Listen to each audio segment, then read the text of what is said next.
in the VeeDao Discord. We're going to be talking to Kashvi, the community manager of World of Women. Talk to you later. Hi, everyone. We're live, and I'm right on time. Welcome to the show. Let's get it started right here, right quick. We're going to be talking to Kashvi, and she's already here. Fantastic. Hi, everyone. Can you hear me? Oops. No, you can't. Oops. Whoops. Oopsie daisy. Give me just a second. I did it in the wrong window. Daddy dee dee doo doo doo doo doo doo. Hip hey. Hey. Can you hear me now? Hey. What's up, Jay? Not too much. Just, a little bit of this and that. I'm excited to talk to the all-star Kashvi. And just did Twitter Spaces on book games. That was fun. How are you all? Sorry, I'm late. It's all good. Yeah. I missed the book game stage. I'm so out of loop with what I should do with my tokens. I'm just going to hold on to them and not burn. That's exactly what you should do. Awesome. If you have any of those ogre time machines, they're not really valuable. I'll give you a couple of tokens for them.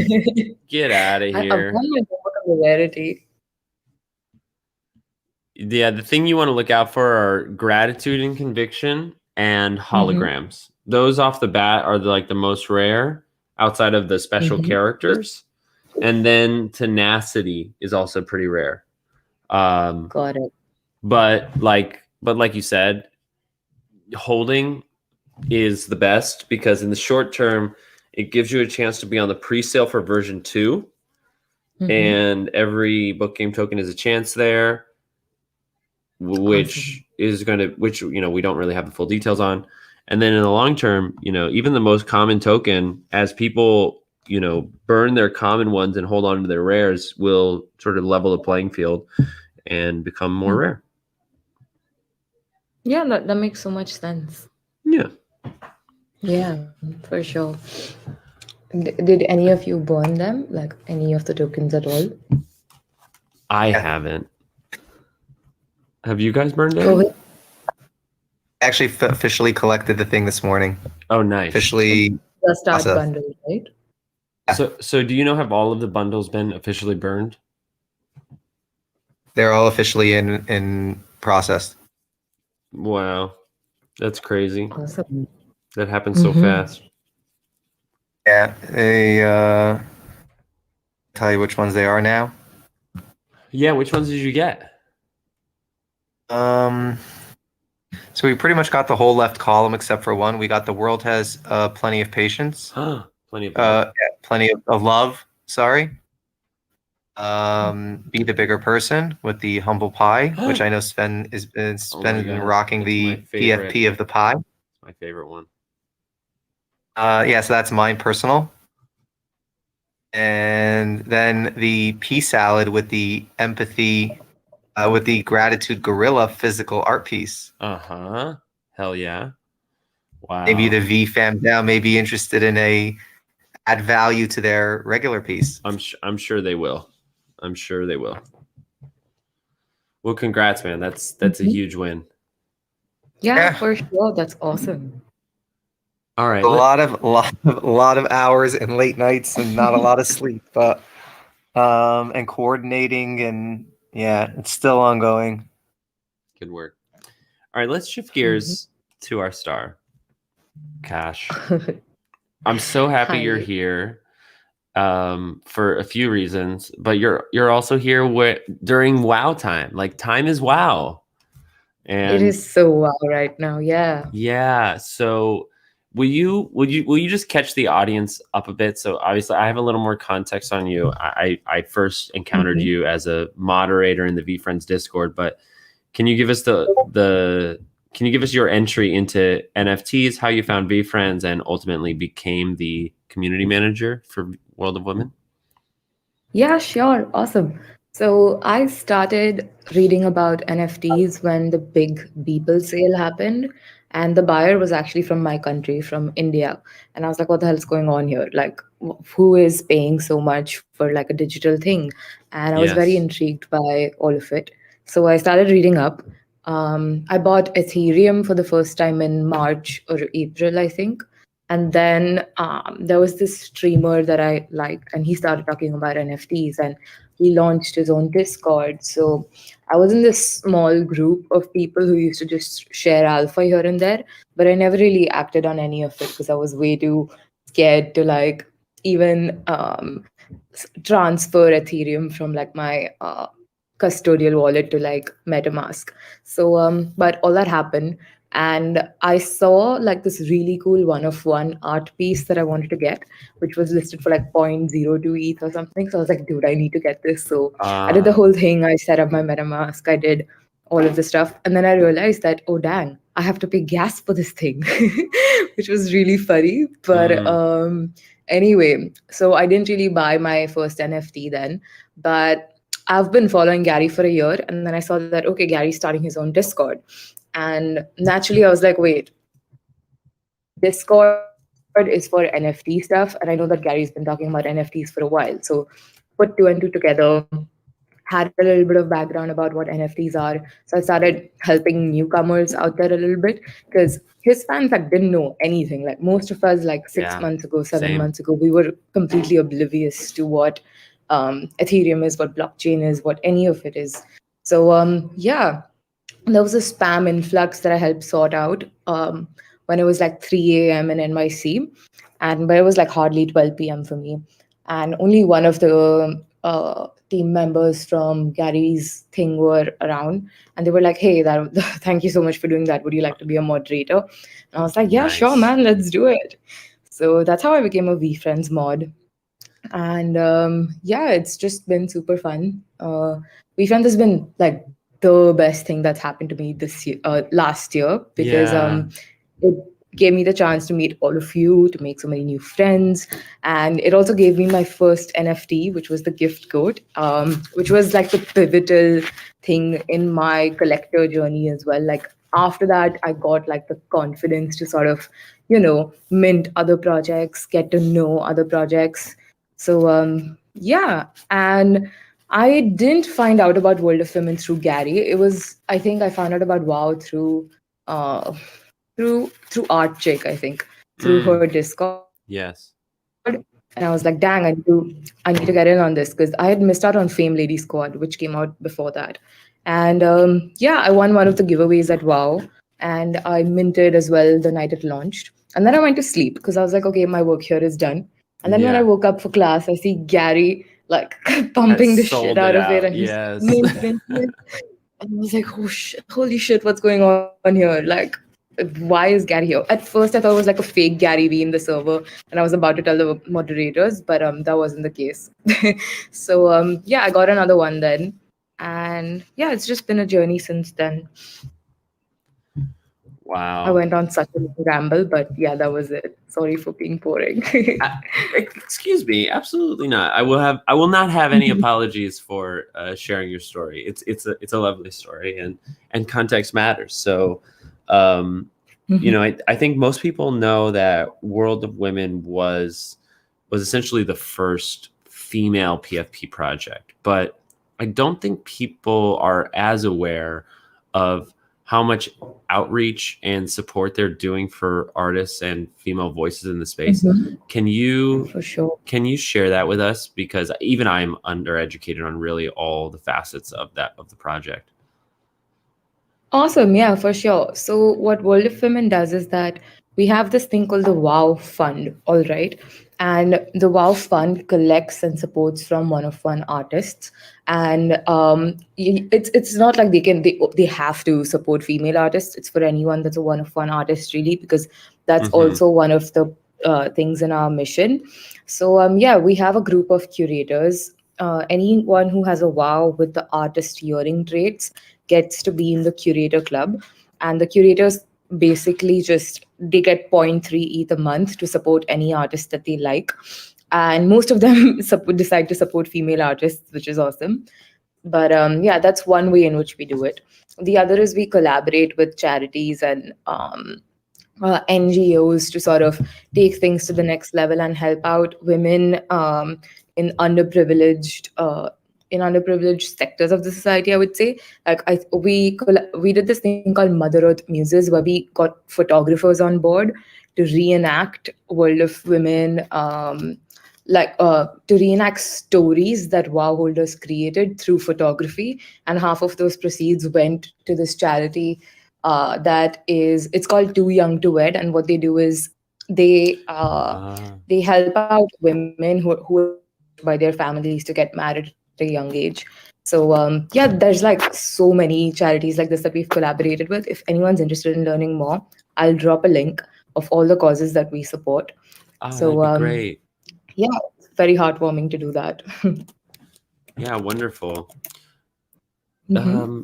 Can you speak to the fact, like, how much of that was built into the original roadmap, I guess, or how much of that was suggestions and sort of responding to the ideas of the community? Because I know that they really, they have one of the best and most active communities in the space, and Hmm. I wonder if you could speak to like how the ideas develop with the community, which it seems to be is a trademark of sorts of WoW.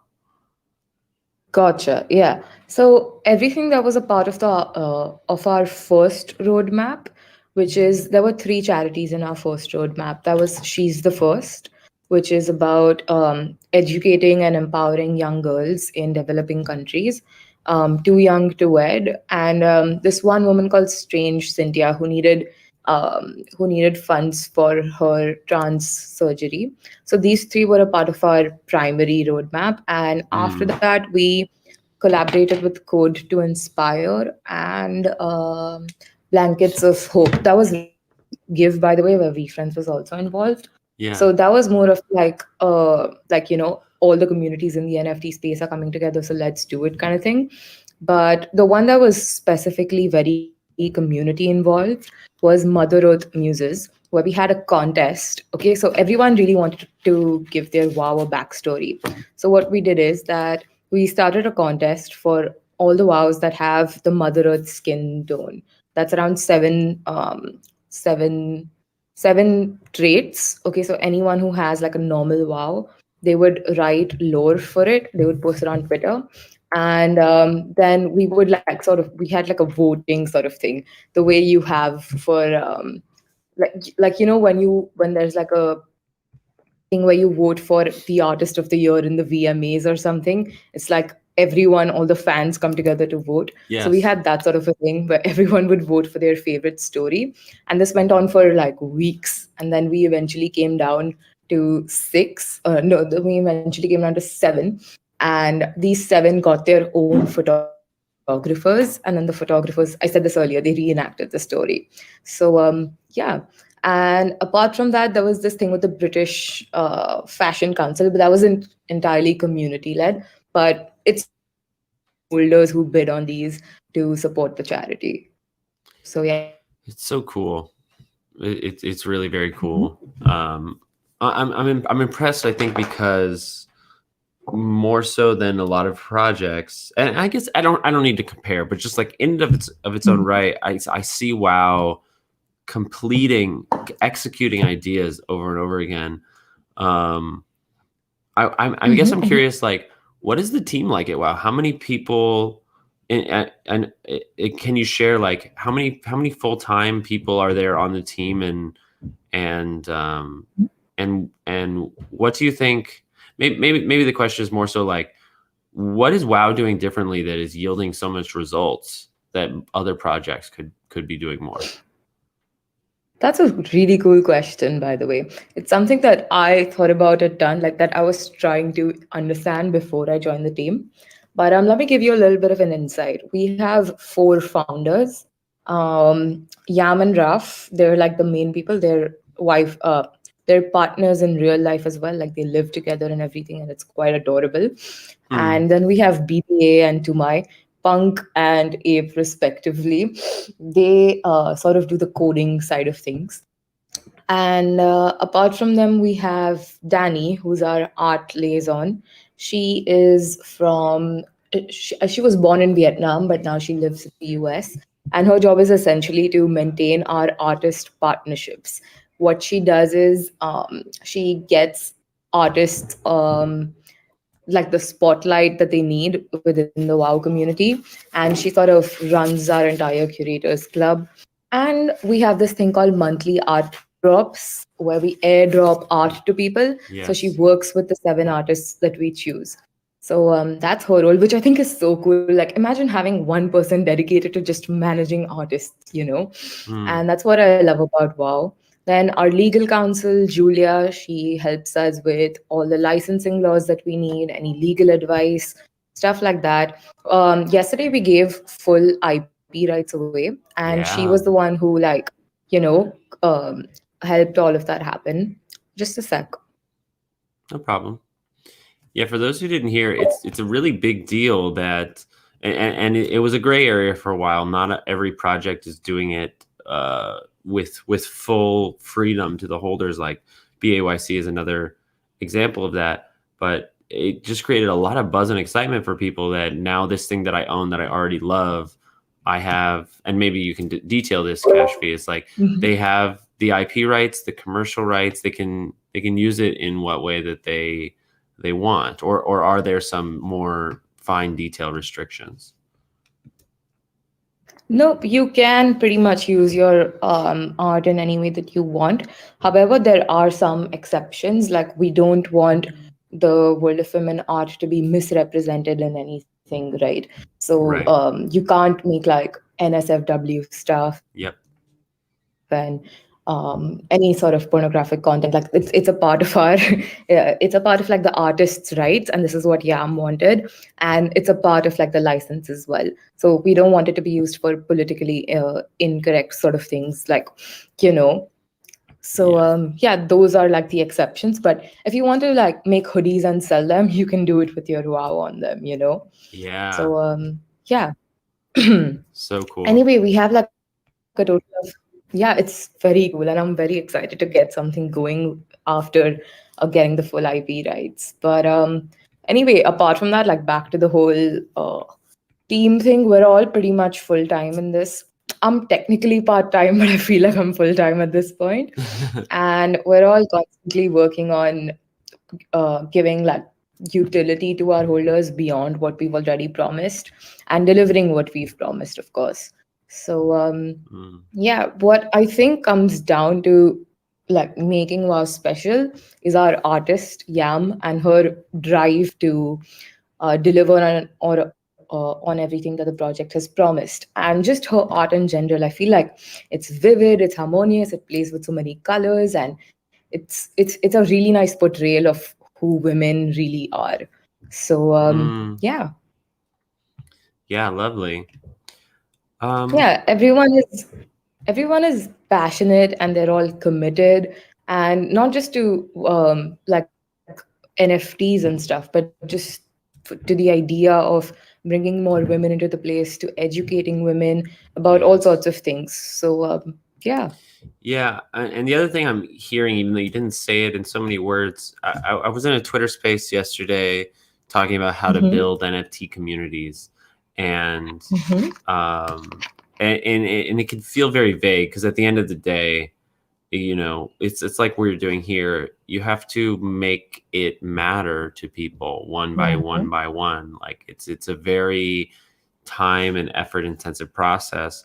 And what I'm hearing from you is like your holders care about not just the art, but the team and the vision and the initiatives that you guys are doing. And I think that it's just something really to be admired and something to be lauded, that you've Mm-hmm. like it goes beyond the art, right? Like you built Yeah. story into each of your individual holders tokens, and like making people care is a very difficult act, and you know, I think it's why WoW is being referred to as a blue chip, because people care. They really care about this, Mhm. and they Yeah. should care. Like It female voices and not only females, but like it needs to be said because of the disproportionate representation in the space and globally and historically and otherwise. It's an important thing. Yeah, you go ahead. It's important. The marginalization that you see in the NFT space, it isn't something that's new. It's not that there are fewer women like taking lead in the NFT space or whatever. It's the same thing in the real world. It's just like a smaller sample size, Yes. if that makes sense. So yeah, and when it comes to making people care, I think it takes time. I think it takes a lot of time, and it takes a lot of help from people who do have that kind of those kind of eyeballs on them, which is why I would give a good amount of credit to Gary as well for World of Women, because he's also always supported us. And joining World of Women, honestly, the fact that it's like a Gary approved project was one of the things for me as well, because I know that he loves the team and he loves the mission, which is super important, and he loves the art. And I don't know, that just gives us like a seal of approval in some ways. So super grateful for that. And also just like the women who support us, we have like a couple of female whales as well, which I love to see. Yeah. And they're always like shilling us on Twitter and like in other communities, which makes me super happy. And yeah, that's how I feel about it. Yeah, awesome. Yeah. I wonder if we can shift gears just a little bit and talk more about your responsibilities as a community manager. A lot of people who have joined the VeeDao, yes, they're passionate about blue chips. Yes, they're getting some alpha tips here and there. But I find more and more that people are coming here to learn about the Web3 space and eventually move into a Web3 profession. So I think it would be very valuable to just maybe however you want to present it. Maybe it's like a day in the life, like what kind of things. I can imagine being a community manager also is a very reactive job. You have to put out the fires where they are. You're dealing with bot attacks or whatever the case may be. Like, but what are the consistent things in being a community manager? Some skills that have served you, and what is it? More generally, what does it mean to manage a community? Yeah. For anyone who's looking to shift to Web3, I would say that it's one of the most rewarding things one of the most rewarding decisions I've made. And I'm grateful to like have started my journey with VFriends, because that gave me an insight into how to moderate. The first part of becoming a community manager is, I think, learning how to moderate, because what you're doing is moderating multiple platforms after a point. Like, yeah, you moderate the Discord, but you also oversee the Twitter, you oversee the Instagram and other platforms if you plan to eventually expand. So that's like a general overview of community management here. And more than I like I said, overseeing is a big part of it, but also touching base with where the community is at is also super important, but I'll get to that a bit later.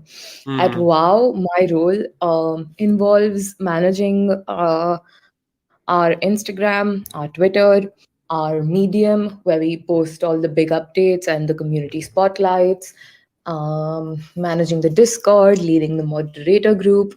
We have around 12 moderators, if I'm not wrong. I'm onboarding one tomorrow and I'm very excited about it. But yeah, handling the Discord.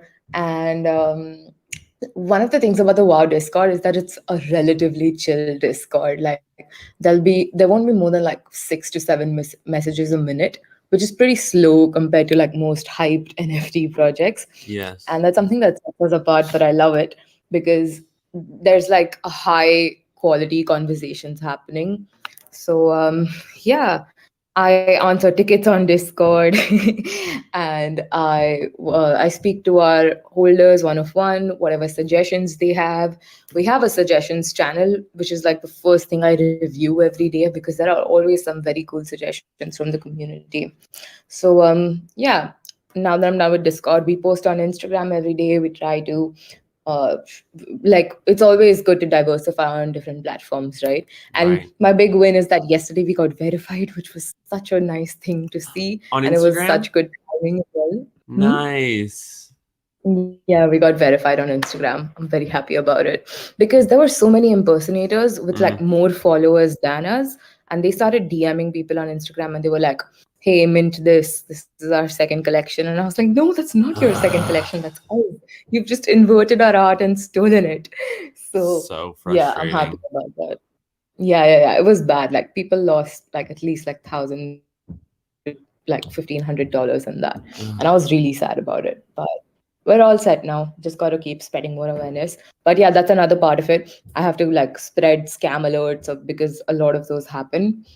And yeah, Yeah. apart from that, there's Twitter. So coming up with Twitter campaigns, coming up with contest ideas, coming up with activations around certain days. Like we have Women's Day coming up in March. So we're Hmm. sort of brainstorming ideas for that.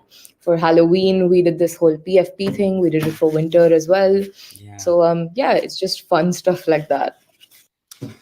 It's amazing because I sort of asked you about the skills needed to be a community manager, and your answer was everything. Your answer was like, be a Swiss Army knife, adaptable to everything, social media, tech support, Yeah. scam alert. Yeah. How do you, It's a yeah, how do you manage that? Like, obviously, you're picking up a lot through experience, but you must rely a lot on your moderators and the people around you. Like, I wonder if you could just speak to that. Like, how do you ask for Mhm. help, and how do you maintain with such a large community? Yeah. So the the best thing about like the World of Women team is that we're very open to like helping each other out with our daily tasks. I report to Tien, who's our head of communications, and she's awesome. Like she's a complete badass, and she's funny as hell, and she's super experienced. She's been Mm. managing communities and social media for like the last 10 to 12 years, and I'm learning a ton through her. So it's always good to have someone who's like doing this whole thing with you, because when you have so many social media platforms, it's impossible for one person to get do everything, right? That's one Yes. of the reasons why I was asked to join the team. So having her around helps so much, and just having people that you can count on. Having organized systems is helpful because then you know what you're doing and without missing out on timelines. And the other thing that has been helpful is my background with Web 2. So I did my first social media internship when I was 16 years old. And then I did another content writing one. And then right before I joined World of Women, I was freelancing for a couple of like basic graphic design sort of things. It wasn't like intense graphic design. It was like Canva graphic design. So Uh-huh. that's what I picked up a little bit of design. And then I did some copywriting for a LinkedIn influencer, and there was some, yeah, I did stuff for my college magazine as well. So all of that gave me like the web to like the social media world tools that I needed for this role. Hmm. Well, maybe that's a good Yeah. transition into like what can people do to find themselves in a position like yours? Should they, because I think it's a little bit of a double-edged sword to tell people just begin to do what begin to behave like a moderator would behave, because you don't necessarily, that may not be what the Discord you're in Mm-hmm. wants, and especially that moderator power or the entitlement to being right can also be kind of a poison. But for people who, they love a project, and whether they want to be the community manager or a moderator or just get more involved, what are some things that you've seen, or what are some tips you can give? Okay, awesome. So what I would think I don't know if I'm like experienced enough to give advice on this personally, but what I think works is that finding a community that you love and contributing to it without having too many second thoughts around it. Like just find something you love, find a team you Mm, love, make sure you're passionate about that mission, and just go all in on helping them. Be around when you need them.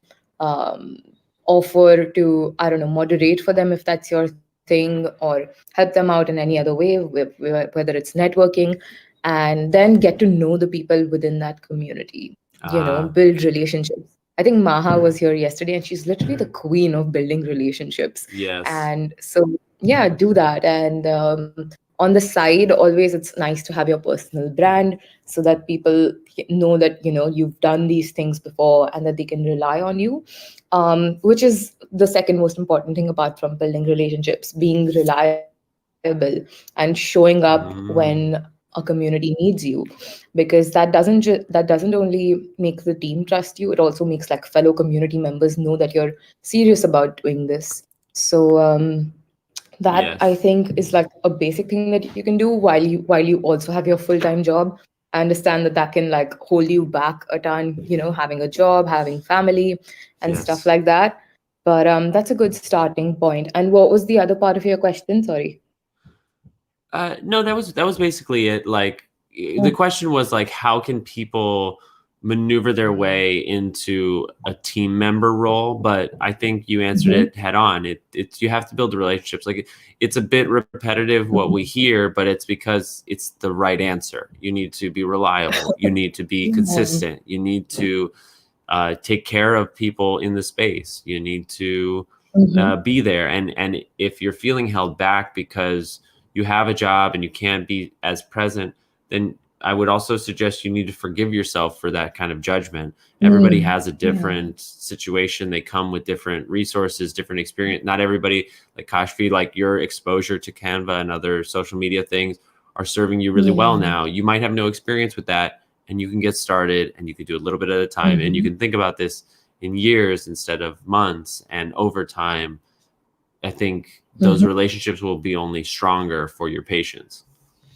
Yeah, and what you said is so important though, for like not beating yourself up over these things, because that can like mess with your mental health. And I've let it happen to me multiple times. Like I feel guilty for not showing up or for not being there, but then at certain times you just need to let go of that and be okay Yes. with not being there everywhere. The NFT space makes you feel so much FOMO, but it's important to realize whether you love the community or you're just afraid of missing out. Those are two very different feelings. And I think it's good to sort of understand your relationship with the project before you dive headfirst into it. And what I didn't mention earlier is also that you should just make the ask eventually. Like if you feel like you've done a lot for a project, if you know the Mm, community well, if you think this is something you want to like do, then just make the ask. Like just ask them that like, hey, you know what,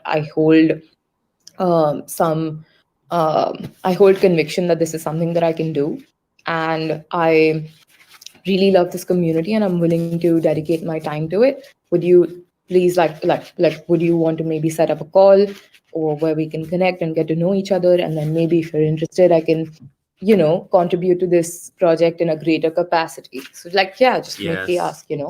The worst, what's the worst that's going to happen? They're going to say no, whatever, fine. You move on to Yeah. the next community, or you try to understand where you're lacking and then you work on that. It's going to go either of those two ways, right? Yeah, and I'm so guilty of this as well. And I think Yeah. it's very common that people lose perspective that when you Mhm. ask, if the answer is no, absolutely nothing has changed.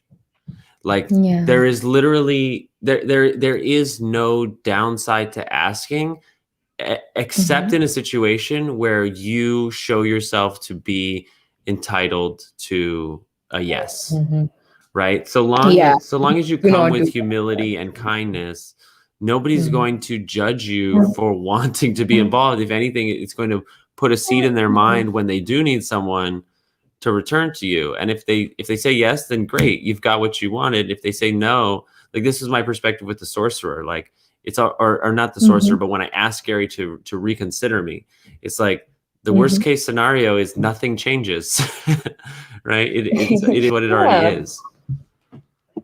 for sure. And yeah, I think dealing with rejection is hard, but I feel like all of us have got to do it, right? Yeah. And yeah, and what you said made a lot of sense, though. Like, there's the worst that's going to happen is that they say no. So, and Hmm. it's fine if they say no. You can always, sorry, what was the whole thing that you said again? you can always well, yeah, just nothing has changed if they say Yeah, no. nothing has So long changed. as you Huh, so long as exactly. you don't like leave an impression that you're entitled to something, I don't think you're going to Yeah, receive any don't be judgment. entitled. That was what I was saying. Yeah. Yeah. And I think yeah, not being entitled is an important thing for like getting a role in Web3. But just like in general, just don't be entitled, It's not cool. And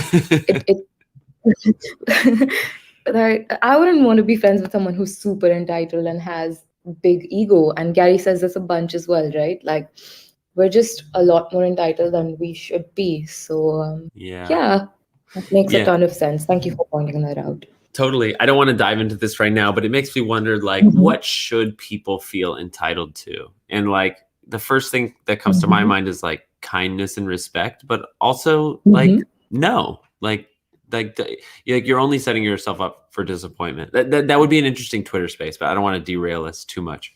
Dude, I'm so down to do that Twitter space with you though. Yeah. I don't think we're entitled to kindness, but we're entitled to basic respect and basic like conversation when it's needed. Yes. And when you don't get it, then you need to just set a boundary and Communication. Yeah. extricate, Communication. Also. Absolutely.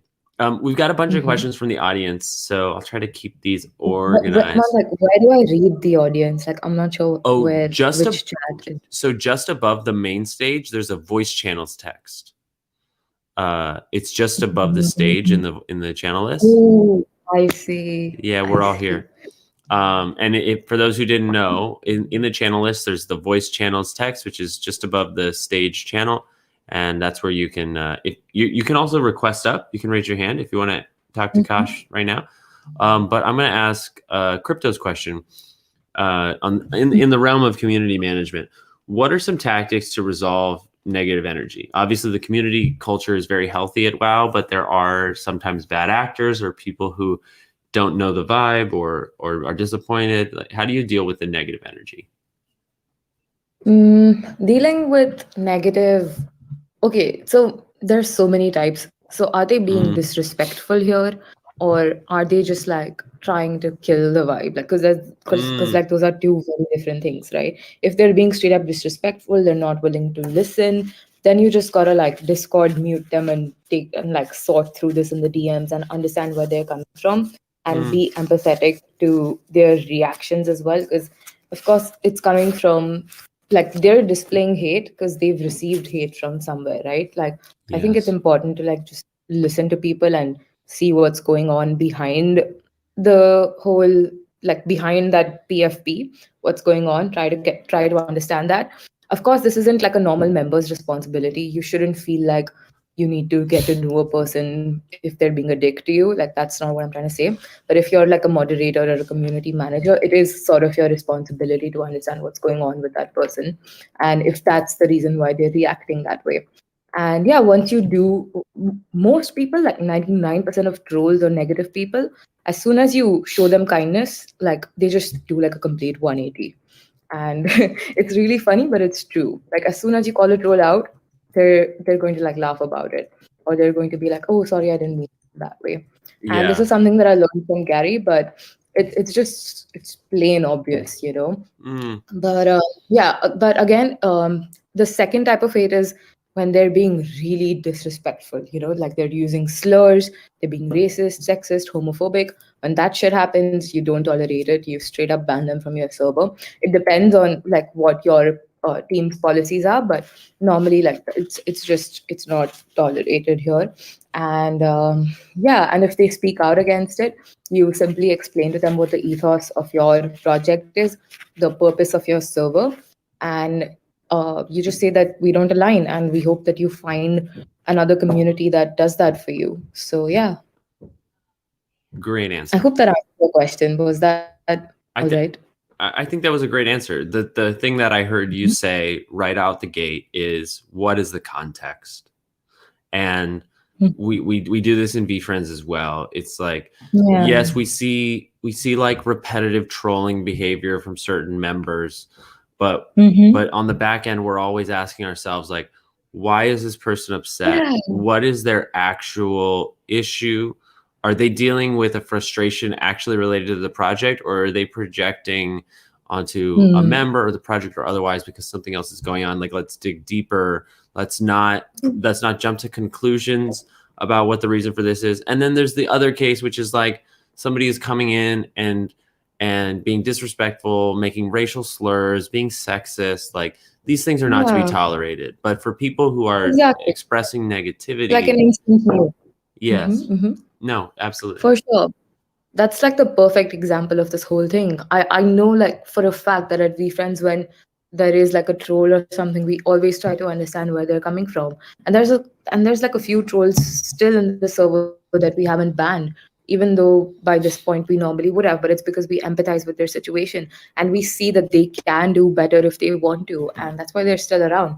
And that's what I also love, that you give second chances when you know that there's an actual person that can be helped behind that PFP or that behind the screen. So yeah. Absolutely. Kashvi, is WoW teaming up with any other women-led or other projects in the near future? Is there either stuff announced or maybe stuff you want to tease that we can look forward to in terms of collaboration? There will be something at an IRL event that most of us are going to. That's all I'm gonna say. Oh, but did I hear what I think I just heard? Oh, let's see. We don't know for sure. It's just like a little bit. Actually, the language barrier is a little too hard. Can you elaborate on what you said? I'm going to protect you, Kashvi. She said there might be something at sorry, Jeremy. She's World of Women. Let the woman speak. The man doesn't need to. She could speak for herself. You're right. I spoke, and I think you guys heard me pretty well. There might be something. But you said there might Jeremy. be. You might. Damn it, Jeremy. There might be something at an IRL event that most of us are going to. Yeah, might is the big key word here. Might. But so what I heard Kashvi publicly announce is there is going to be a World of Women announcement. It's just a little bit of a teaser. Yeah, World of Women conference. No, yeah. There's going to be a World of Women conference in France in June of 2020. You heard it here first. Yeah, totally. No, apart from that though, like, we are sort of giving away NFTs from other women-led projects. We recently gave away a Boss Beauty. We gave away a Flower Girl. We also, there was, I think, Alpha Girl Club. Like, we keep having contests within World of Women for stuff, because we have our second collection, Galaxy of Women, launching soon. And to sort of understand what the Galaxy of Women does, we had like a series of puzzles for the community, and whoever like solved the puzzles first, we sort of rewarded them with things, and stuff from other women-led collections was a part of it. So yeah. Just to jump on that a bit, I believe I heard that World of Women holders will get to mint a Galaxy Women for free. Is that true? That's right. And yeah, that is true. For those who are not holders, is there going to be a way, like, are you guys expecting a gas war or if for people who want to get into the project and, you know, now even at 2 ETH a couple weeks ago, that was pretty exclusionary for many. At 8 ETH now I've seen a lot of people saying like, it's my goal to collect a WoW before the end of the year. You know, it's really come to that tier, which is so lovely. Yeah. But can you tell us what the mint price for Galaxy will be, and if there's anything we can do as non-holders to get access to the mint? Yeah, so you were right when you said that every World of Women holder will be able to mint like a Galaxy of Women. But apart from like those 10K Galaxy of Women, we'll have like an additional for like the public. We haven't decided the mint price or like the mechanism through which they will be given out, but there definitely will be like a public mint sort of a thing. Awesome. Okay, fantastic. Yeah. Thank you. But World of Women hasn't announced like a pre-sale for non-holders. No. Okay. No. More questions. I want to go back to Wade. Had a good question. Oh no, we got Wade. Here. If there if there was something specific that you would advise someone who's fresh and wants to create a project and not to be discouraged or give up, what would it be? Well, I have never really created my own project, so I'm not sure if I'm the right person to say this. But if you're like a creator, then just keep creating, man. It's like you get to do what you love, and eventually someone's going to pay you for it. So yeah, just keep doing what makes you happy, but also don't feel entitled don't feel entitled when like someone doesn't buy your art or buy into your wait, is this for like one of one art or is this project? They didn't say, but they said they're starting a project. But yeah, Project. probably a series of Mhm. art pieces, maybe not generative. Yeah, so some motivation for that I think would be that you're contributing to the metaverse and to Web3 and to driving the space forward, and that in itself is pretty commendable. So just keep building the right way, learn from other builders around, analyze what they've done, and connect with people, and don't give up when you aren't seeing results. Try to find out what's wrong and just like fix that. So yeah, and like by fix that, it's not something that you can just magically do. Like that's like that's not a constructive way of thinking. But like ask like the small community that you have. It's if you don't have a lot of people lining up to buy your stuff, but the few that care and support you, like talk to them, understand that, because at the end of the day, NFTs are about like what makes an NFT project really successful is the quality of the community as well as like the metrics like the float price or whatever, but that community is the one who can advise you on the right thing to do. And if you feel like this is not something that's for your type of project, then speak to people who have created similar projects within like this space, because they can offer you wisdom. Don't see them as competition, see it as collaboration. I love I just that. want to add to that also. I think it's phenomenal Mhm. advice. I'd also like to add that go for it, because you never want to have any regrets.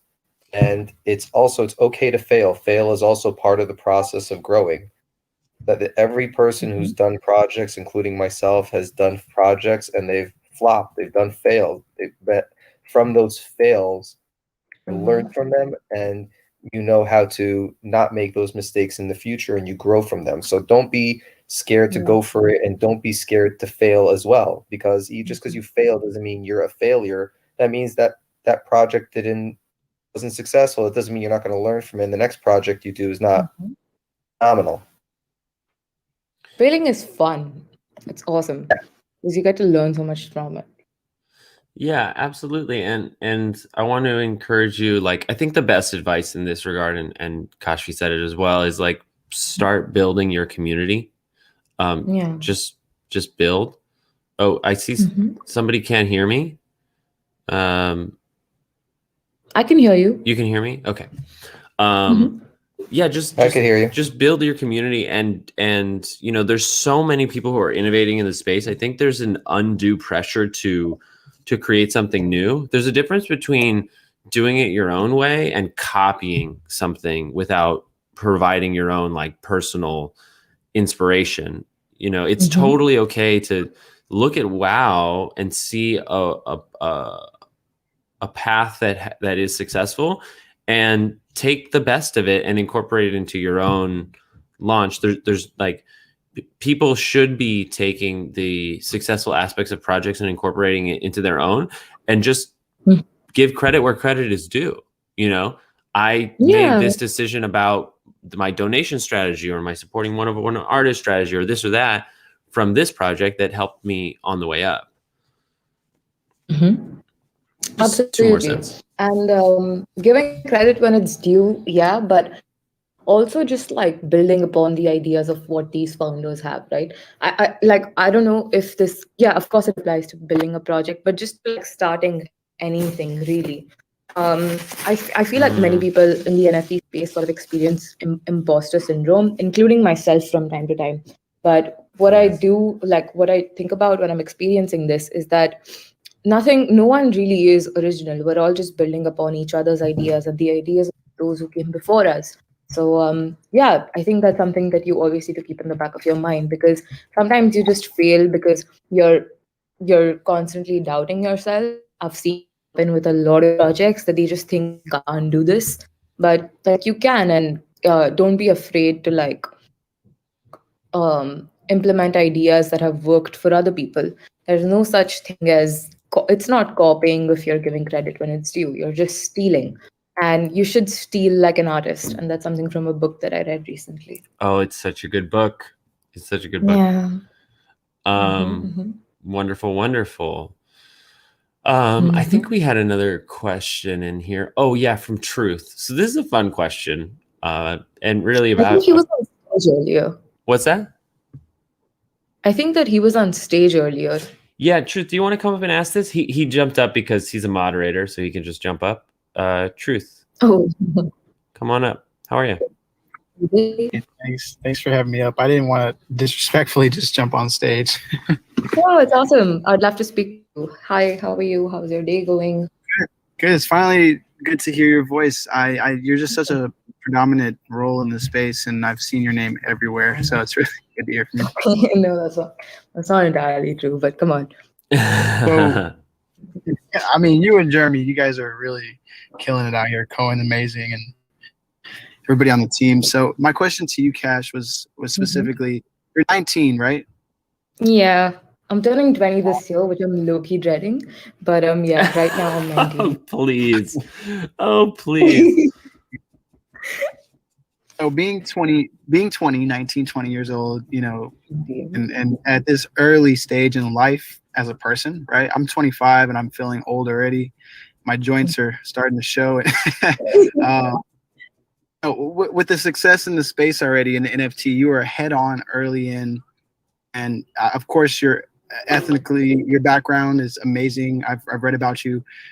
Where are you going with this? I mean, of course, you're a badass moderator, excuse my language, but where are you going from this? I mean, are you going to have maybe a project in the future? Are you going to be building something in the future? If you can give some context. Yeah, sure. I don't know, honestly. Like, I'm just working on the things that I love for now and trying to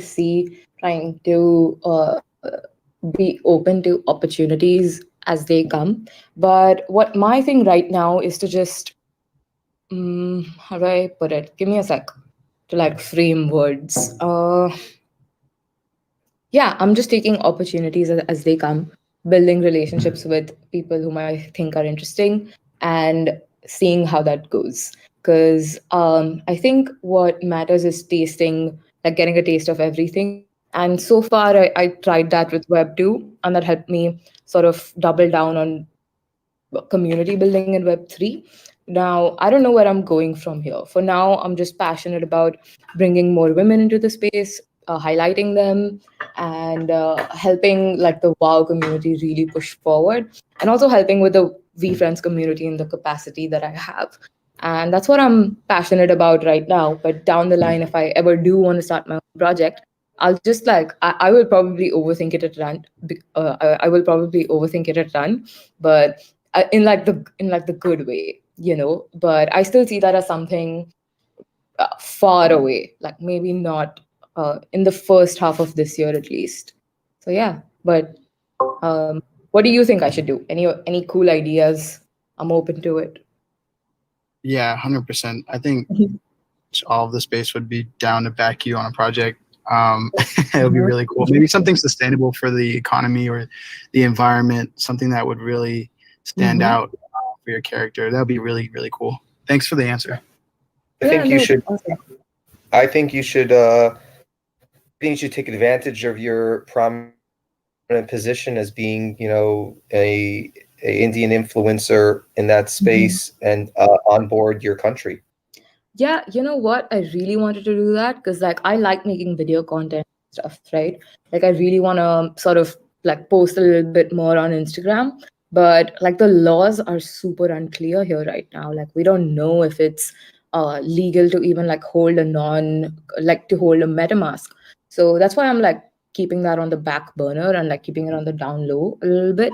Like I really want to do this, but I'm gonna wait for a little more legal clarity, you know, just to be like on like the safe side of things. Is Cohen speaking? I can't hear him. No, I am. think I'm we just processing in my mind, and Yeah. Yeah, I think we just had a moment of what's Like the a word? privilege check. A privilege Yeah. check, yes, and also just comprehending. no, I'm thinking out loud in my mind. Go for it. Yeah.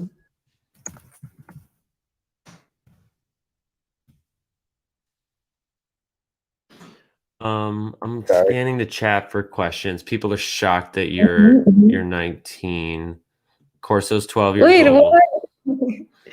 Corso is 20, yeah. Him and Ethan both are 20. Oh, we also had this question, and I find that the answer to Mhm. this often surprises people. Mhm. Please only disclose what you wish. But are moderators typically paid, or are those volunteer positions in WoW? At World of Women, it's a volunteer position, but we try to like reward them with pre-sale spots to other projects or like rewards every now and then. So like because there was like a new year starting, so we sent like a little bit of ETH to everyone. And if we have like events coming, like the ones that are private, so for Gecko Coin and stuff, like we give them passes to all of that. Nice. Yeah, Yeah. it's the same in the VFriends Discord. I find people are generally surprised. There are projects that do pay their I moderators, but generally Yeah. it's not a paid position. Yeah. So with certain projects, like I think that they should be paying their moderators. It really depends on the amount of work that you expect from them. Like for us, here at VFriends and even at World of Film, it's a completely volunteer role where you don't have to spend more than 8 hours a week on the project, right? Which isn't Mhm. that much, especially if you're already an investor in it, because that's like the ideal amount that you probably are going to spend anyway. But with smaller projects, like they hire few moderators, but they expect them to work 6 hours a day. So if you're expecting that from someone, you got to pay them, right? So Mhm. yeah, that's my perspective on it. It depends. It really depends on the time commitment that you're asking for. And I know a lot of projects that ask for that much. I don't want to take names here, but it exists in the NFT space. So yeah. I was actually having a conversation with V Diz yesterday, and she pegged it really well, and I agree with her. Moderators who are in a space who are not being paid should not be doing the community manager role. They're there to answer simple questions, say hello to people, and greet them. They're not there to be there 24/7 and constantly be there. If you're there and it's a job, and then you should be entitled to compensation as if it's a job. Mhm. Mm-hmm. Exactly. This is more of just like you're just Community helps community. vibes. Yeah, you're looking into like the vibes of the project, and you're ensuring that like the Discord chat aligns with the mission. And yeah, it's a pretty chill thing, to be honest, in my opinion. Nice. It should be paid if you're expecting that community manager sort of commitment. So yeah, I'm not saying Anybody that you want to should raise? expect. Sorry. I was going to ask if anybody wants to come up and ask questions. Feel free to raise your hand. We'll gladly bring you up if you have any questions to ask Kashvi. Yeah, and I want to at this as we approach the hour, the request POAP channel is open. Oh, is my audio cutting out? Cohen's not hearing. Could you? The stage is I can bad. hear you well. I can hear you. I can hear everybody just fine, but the chat is saying that the audio is not good. They can't hear me, or No, I think they're okay. It's all good for me. Corso is here. Hi. Hey, Corso. Corso, you have a question for Hello. Kashvi? I'm pretty sure. Apparently the stage is getting rugged for some people, and they can only hear Kashvi.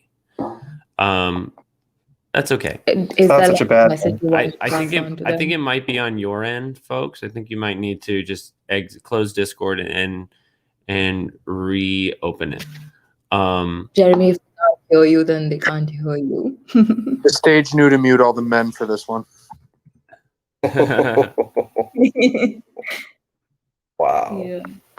Cool. Wow, So indeed. I'm gonna But close no, the guys, if POAP you channel in. I'm gonna close the POAP channel in exactly 45 seconds. So I'm giving you this moment to go to your MetaMask if you want the POAP or copy your POAP wallet address wherever it is. So go to your Coinbase, go to your MetaMask, copy your address. Now navigate over back to Discord. The channel is at the top of the channel list. It's called Request POAP. So scroll up.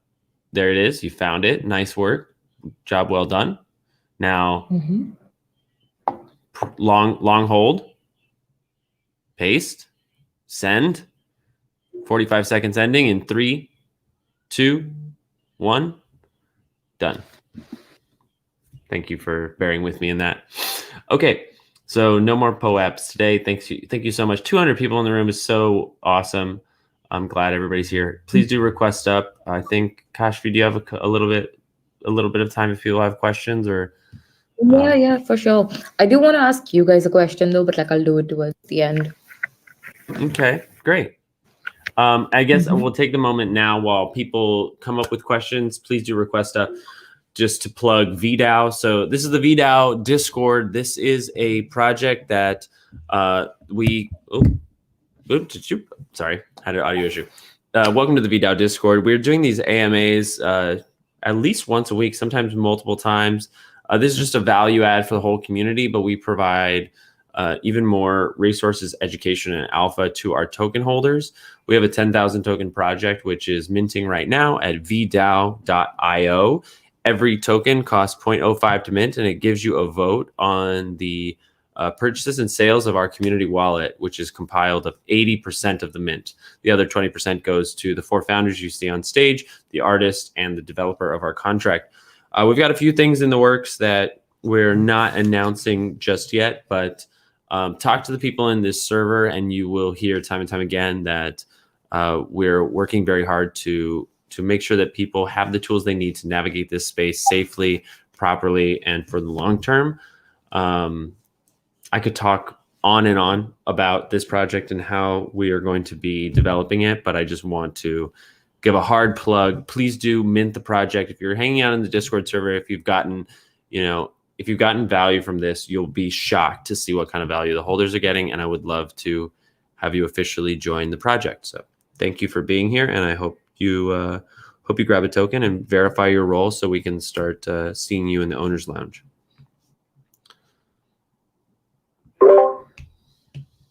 That was awesome. Thanks. It's sometimes it's awkward to sell, Nah, but it's a That's not you're promoting. you got to do it. Yeah. You got to do it. Listen, if you want this community to stay strong, sometimes you need to be able to make sure the community's there to be able to offer value. For sure. Yeah. I suck at chilling or just selling ideas in general. It's something You know that I what? was at this year. I want you to chill right now for us. I'm being dead serious right now. If anything, this is there's only 200 people in this room. Practice chilling. Go for it. Yeah, but I don't know what to chill. I don't know what I want to promote. I Chill guess the I'd say VeeDao. that much. Chill the VeeDao right now for 15 seconds. Go. Give this as Awesome. practice. All right, wait, okay, awesome. I'm ready.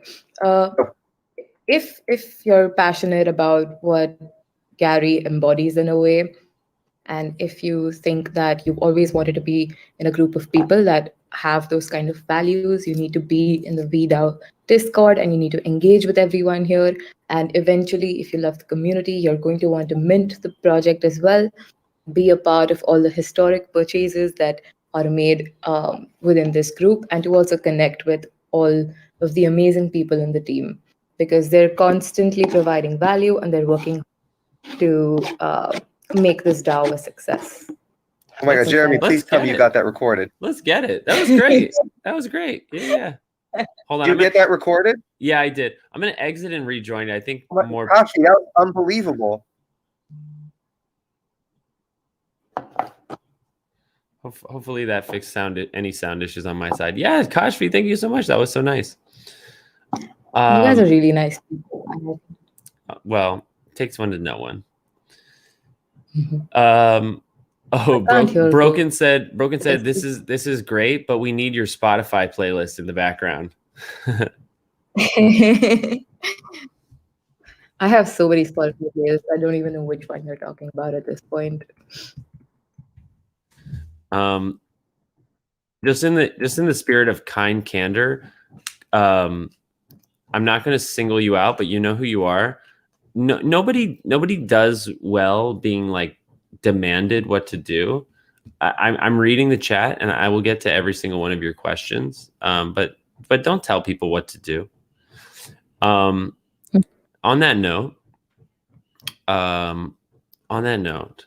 Kashvi, we have two questions about projects. Number one, I know this is difficult to answer, but what do you look for when you're buying a project?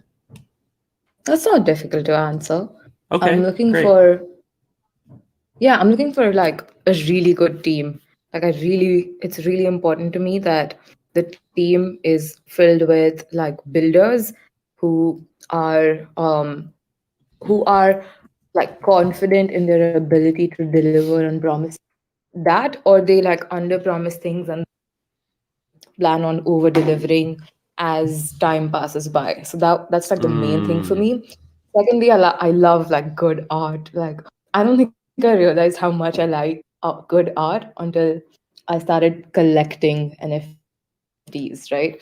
I think it's just a nice thing to look at. Its aesthetic value is always a plus. So I think that's important. Thirdly, a good community.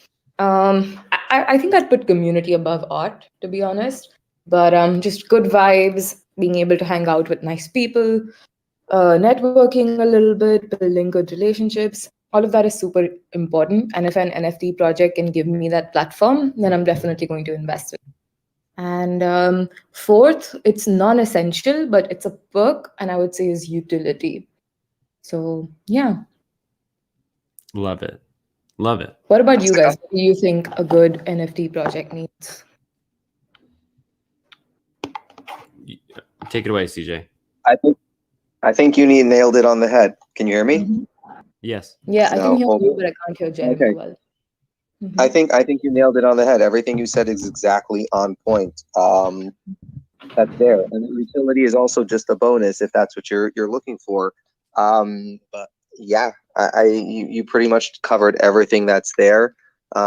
Execution, community, utility, and strong leadership, and bonding and relationships with people. I think community is number one on that list over everything. Yeah. I think if you don't have a strong community, your project will never survive. For sure. In the long term, that's the only thing that's going to sort of help you sustain, right? The quality of your investors. Yeah. Awesome. Jeremy, anything you want to add? Or Sven, I haven't heard you speak. So if you feel like adding something to this, feel free to. I know that you really like art as well. I totally agree with you. I mean, the projects that I've invested in that I don't regret, no regrets, but occasionally I've purchased a thing or two that was impulsive, without doing my research. So learn from my mistakes. But it really comes down to the ethereal idea of a vibe. Like you can go into the Discord and relatively quickly, or in a Twitter space or whatever, and just get a sense of like what kind of people are collecting this token and who can I expect to be building relationships with by holding it, to sort of put it another way. And then, I want to see a team that I can follow, that I can, have a concept of who they are. It means so much to me that the VeeFriends team is available to the community. And I know people have like different perceptions of that. If you're only jumping into the VeeFriends Discord when Gary's tagging everyone and there's all this hype, yes, it's going to be harder to get a response. But if you're in the VeeFriends Discord, you'll get a response from administrators and moderators. Like they're there for you. And like that means a lot to me. So like, I'd like to see project leaders actually in it with their community, not behind like, a walled garden of their creative wherever they do their creation. And then I think the community piece like deserves to be on the list twice, because these are long-term holds. I mean, you can be the kind of investor that like you see value, you buy it, you don't interact, but there's frequent opportunity. Like, you know, there's value outside of monetary to be had in buying a token just for access to the community, for the relationships that you'll build. Like, plenty of people are buying VeeFriends right now because of the business connections that they'll make at VeeCon. So yeah, those are my top things. I want to add one more. I want to add one more thing, which I think most projects fail at, because even if you have everything above, is continual engagement. Because most projects, they can have community, they mint, and if there's no real utility behind it, all you have is a cute PFP, and then you have this piece of art that sits in your wallet until the new shiny project comes along, and then you forget about this great piece of art that you got that's in your wallet and the community that you were a part of, but now you're part of this new community. So unless there's not no continual engagement in that community, then you'll lose the community even if you have a great community. Does that make sense?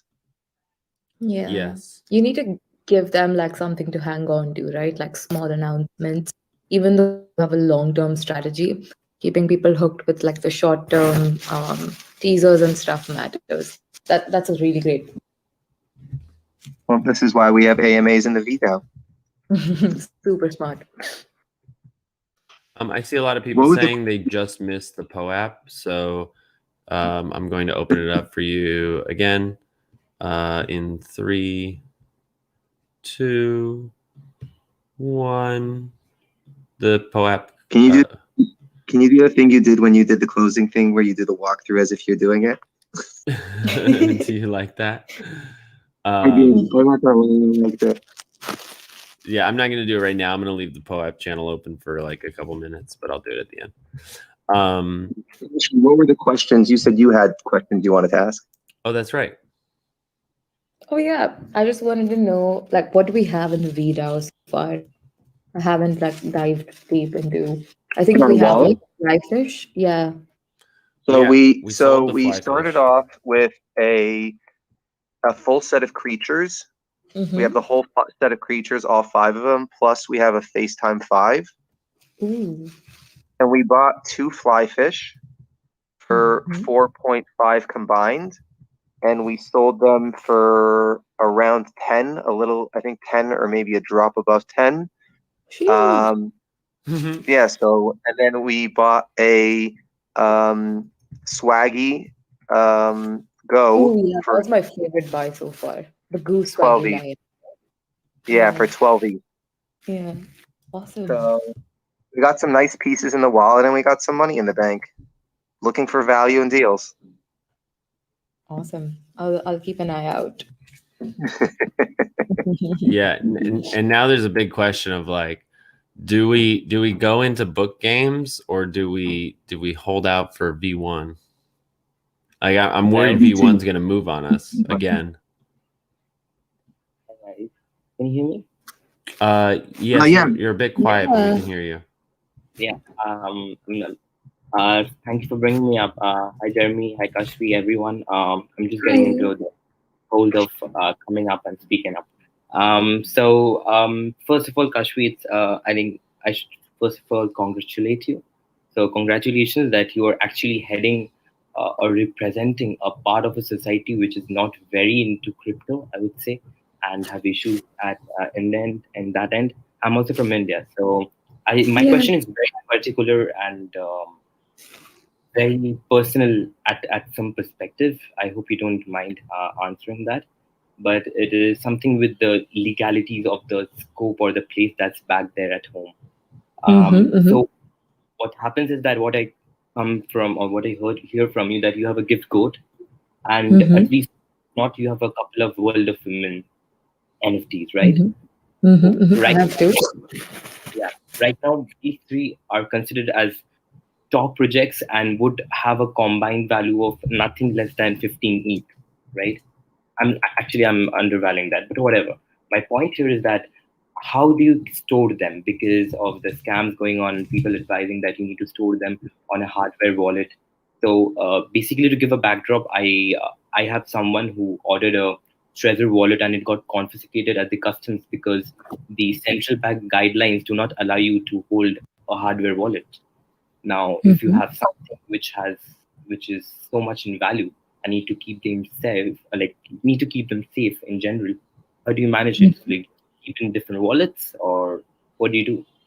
Yeah, that's a great question. So, to be honest, I haven't really ordered my hardware wallet yet, but if I going to be a Ledger, and I think Ledger works just fine with the whole delivery thing. I have a couple of friends in India itself who've been able to order it and have it delivered without any issues. You do have to pay customs on it, but like it's pretty simple to order otherwise.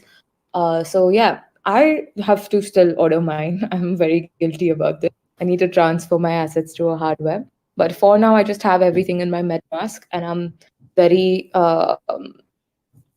I try to educate myself as much as I can about the latest scams that happen. I never ever give away my seed phrase to anyone. It is locked up somewhere where I'm not going to reveal very safely, and it's not stored on any electronic devices.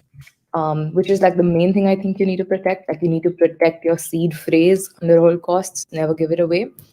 No one knows my seed phrase, and no one should know yours or No, anyone no, else's either. no. My point is that Um, we ordered a Trezor for someone. Like it's for my sister back home, and it got mhm. confiscated at the customs, and I lost approximately $1,000, and that's I never know, I'm recovered. really sorry to hear that.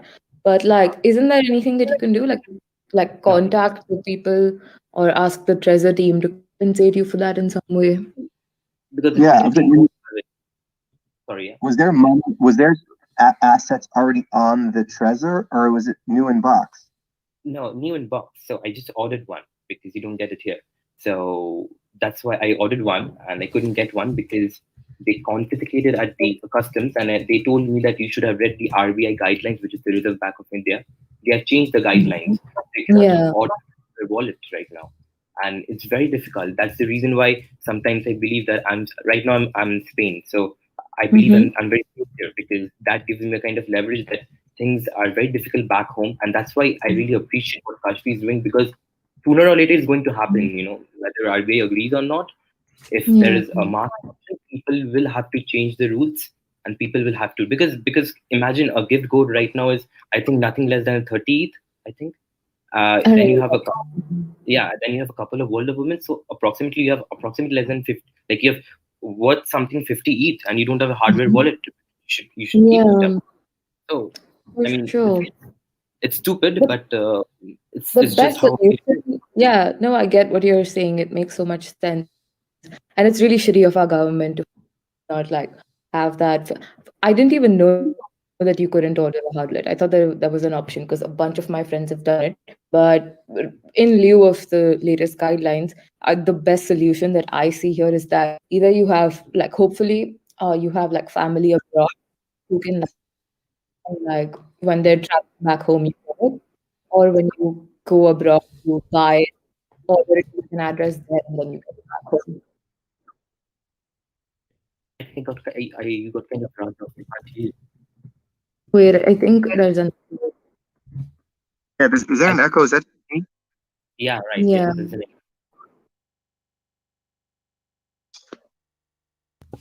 Do I have an echo? not It's really. Jeremy, yeah. Sorry. I'll There you just go. leave and do it again. Can you hear me? I can, yeah. Oh, Yeah, without echo. he just dropped off stage. I don't know where he went, but Mhm. wondering if it's a Trezor versus Ledger thing. Yeah, that's what I'm wondering as well. Because I like the friends that I have, like I've been able to order a ledger without problems. So Right. Trezor for $1,000? That doesn't sound that's right. insane. Yeah, isn't a hardware wallet for like 50 to 150, 100 $200. or Yeah, something? can I ask you a question, Adi? I don't know how to pronounce your name, so I apologize. Yeah, But yeah. You can call how me is Aditya. how is it $1,000? it added with customs. It added the total price that I had to pay is approximately 900 something euros, which is 950 dollars. So it's approximately $1,000. I mean, obviously I did not order it because I'm here, but one of my family members, as I told you, she's a cousin, so she ordered and she told me that it got confiscated at the customs. Insane. But did the treasure refund it? Because technically you never received your item. No, Yeah. why will they refund it? Because the treasure, because it came to the customs sec till the custom it came, and then the custom people took it. So the people back at treasure, they would not refund me because they would. It's a clear mention in the thing that you should know. I mean, if you because you're ordering a. Can you please share that document with me where it says that you Sure, can't hold? yeah, sure, I would share with you. Like, I had no idea about it. Thank you for educating me about it. I knew that there was like talk about having like just your private wallets in general sort of banned, but I didn't know that it was implemented. Because if it is being implemented, you can go for the RBI guidelines. You can check in the guidelines. It's mentioned there. Which guidelines, like which section, which article? I'll share the document. I don't have it ready, Yeah, but just DM me the link. Awesome. yeah, I'll DM you the link. My workaround for this would be like you're in Spain, right? So just order a hardware wallet where you stay and buy one for your sister when you travel to India. Just give it to her. Yeah, that's the only thing that I can do. So no, my main question was like to understand how do you keep the thing safe. So either let's say you have 3 assets, you divide it in 3 wallets to keep it better. No, I have one wallet right now where I keep most of my assets. Yeah. So that's what my question. Let's keep what's going in your personal account a little off radar here, okay? Okay, yeah, I got it. I'm so sorry. I don't. You may feel comfortable. I don't because I don't want you to be exposed. Yeah, sure, Yeah. definitely, yeah. I don't want to get into like the details of like where I store everything. No, but even what you have and where it is, how many, I don't. It bothers me for some reason. Awesome. Yeah, I think Cohen is right. Yeah, that's why I put on the disclaimer before asking the question. This is a very personal question. Yeah, she's very forthcoming, which is great. But you gotta lock. I think we should just move on to the next topic. Yeah. Awesome. I would appreciate that. Thank you, sir. Thank you for your question and for educating me latest update in the Indian law. I never knew that this was this locked down there. Yeah, no, I had no idea either. Lol, I live here. I didn't Jeremy, you ever knew about this? No, I didn't know. I heard that there was some regulation coming for crypto wallets, but like Kash said, but I didn't know. Yeah, I didn't know that customs was doing that. Yeah, I didn't think it was being implemented because the bill hasn't been passed yet. So what's their logic? What's their mindset? They basically think that crypto is like a threat to the INR, which is like the Indian rupee, like the way you guys have the US dollar. They think that crypto is a threat to that, and they don't want it to take over or whatever. So yeah, they can't ban it. You already have you already have your assets, so it's not like you're not getting assets.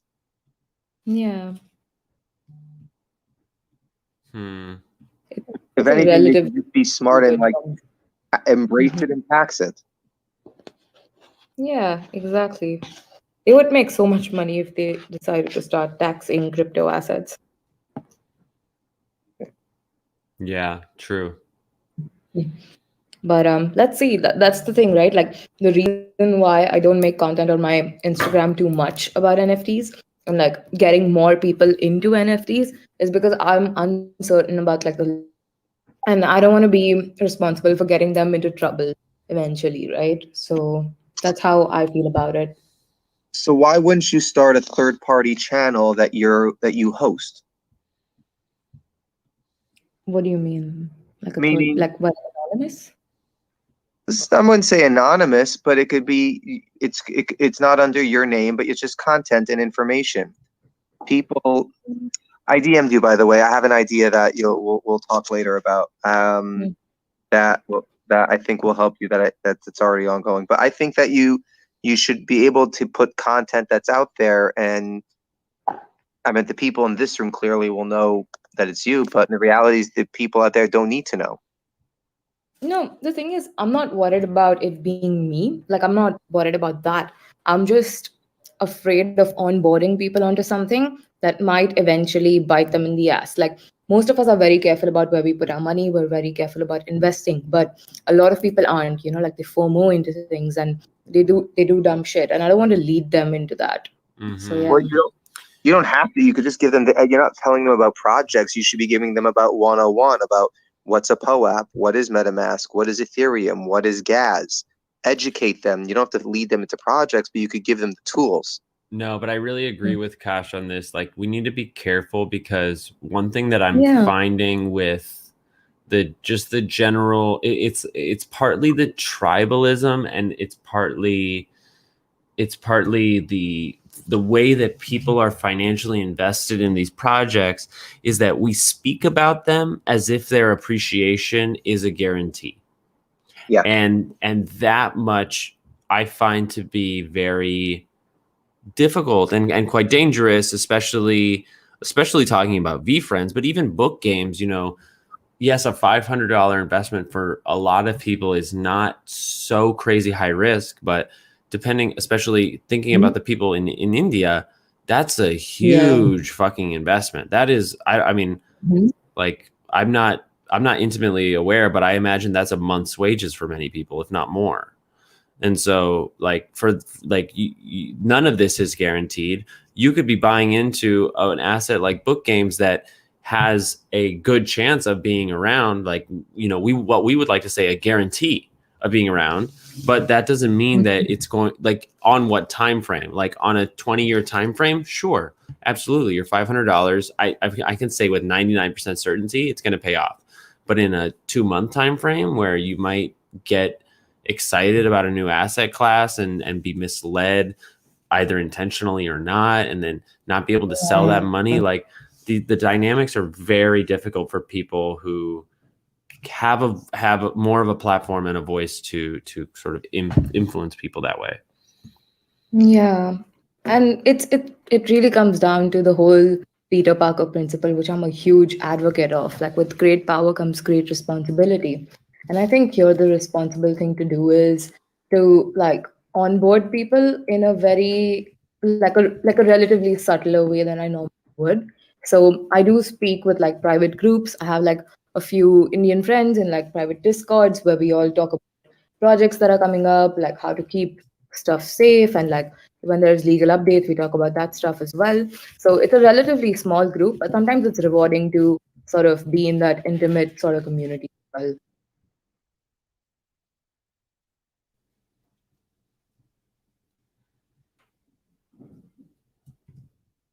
If anybody wants to ask any questions, the final call, I guess, for raising your hand to come up.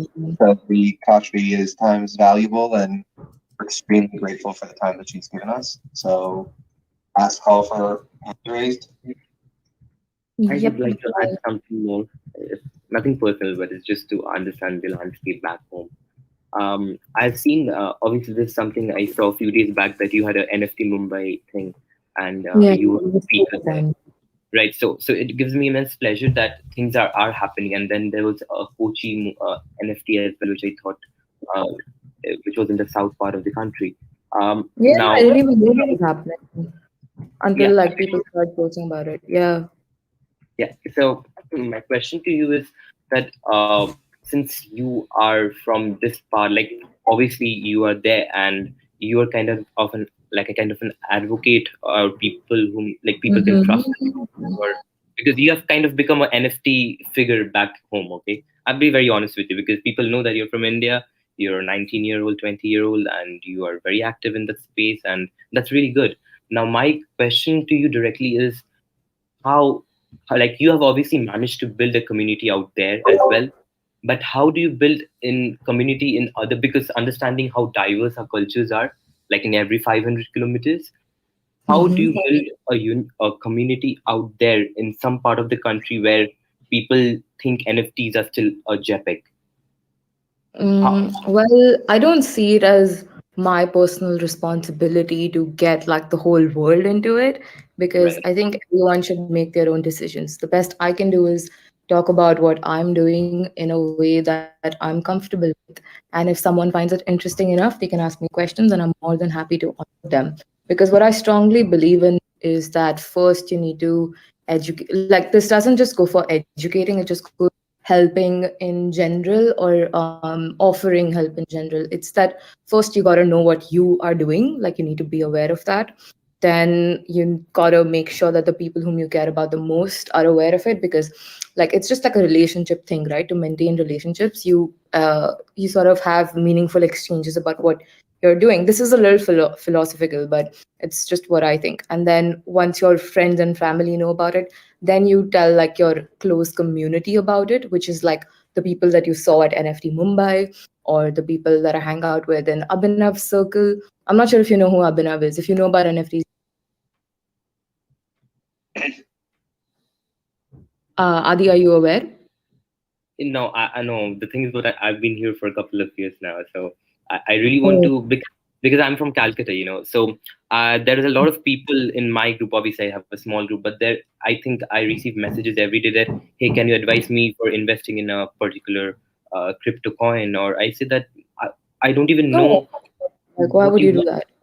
Yeah. I don't like your financial decisions can't be taken by me. I mean, you need to know, because if tomorrow there's a profit, obviously would be like very happy. But if there's a loss, and considering this space is so volatile, I cannot do that. But the thing is that people, basically at this point in time, people are into it for the monetary gain, and people are not seeing the technology behind. And That's if I true, but go, that's everywhere in the world. yeah, but the thing is, what I here want to point out is that even if I go past like a decade back, if I imagine when Facebook and everything came around, I knew people were very deterrent about why would I join a Facebook account? Why will I have a Facebook account? I remember my own parents telling me that, what do you do in Facebook?